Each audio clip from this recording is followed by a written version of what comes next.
Megastar Chiranjeevi, sensible director Anil Ravipudi కాంబినేషన్లో వచ్చిన మన శంకర వరప్రసాద్ చిత్రం సంక్రాంతి కానుకగా రిలీజై బాక్సాఫీస్ వద్ద సరికొత్త రికార్డులను క్రియేట్ చేస్తున్నది. నయనతార హీరోయిన్గా, వెంకటేష్ అతిథి పాత్రలో నటించిన ఈ చిత్రాన్ని సాహు గారపాటి, సుస్మిత కొణిదెల సంయుక్తంగా నిర్మించిన సంగతి తెలిసిందే. జనవరి 12వ తేదీన గ్రాండ్గా రిలీజైన ఈ చిత్రం విడుదలైన అన్ని చోట్ల బ్రేక్ ఈవెన్ సాధించడమే కాకుండా భారీ లాభాలను డిస్ట్రిబ్యూటర్లకు, ఎగ్జిబ్యూటర్లకు పంచిపెడుతున్నది. ఈ సినిమా కేవలం తెలుగు రాష్ట్రాలకు, నార్త్ అమెరికాకే పరిమితం కాలేదు.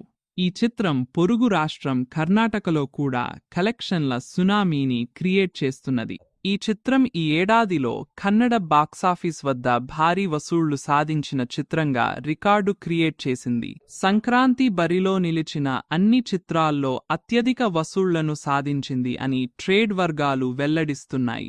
గత 8 రోజులుగా ఈ సినిమా కర్ణాటక బాక్సాఫీస్ వద్ద సాధించిన కలెక్షన్ల వివరాల్లోకి వెళితే, మన Shankara Varaprasad cinema promotional content సినిమాపై అంచనాలు పెరగడంతో ఈ చిత్రం థియేట్రికల్ బిజినెస్ కర్ణాటకలో భారీగా జరిగింది.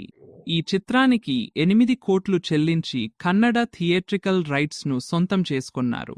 ఈ సినిమా లాభాల్లోకి రావాలంటే కనీసం 16 కోట్ల రూపాయల గ్రాస్ వసూళ్లను రాబట్టాల్సిన పరిస్థితుల్లో బాక్సాఫీస్ జర్నీని చేపట్టింది.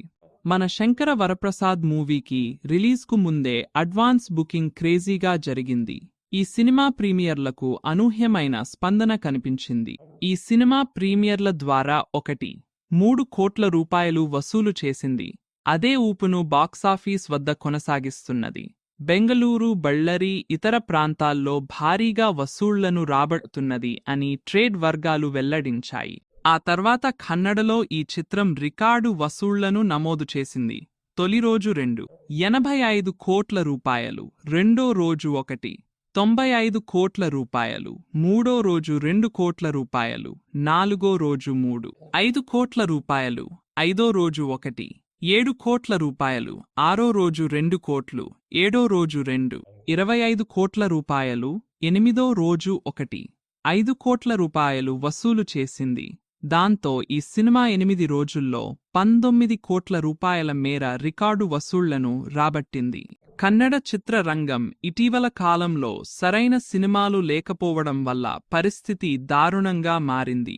తెలుగు సినిమాలు చేస్తున్న హంగామా వల్ల థియేటర్ల యాజమాన్యానికి జోష్ కలిగించింది. కన్నడ రాష్ట్రంలోని తెలుగు ప్రేక్షకులకు ఈ సంక్రాంతి సినిమాలు కొత్త అనుభూతిని పంచాయి అని ట్రేడ్ వర్గాలు అభిప్రాయపడ్డాయి.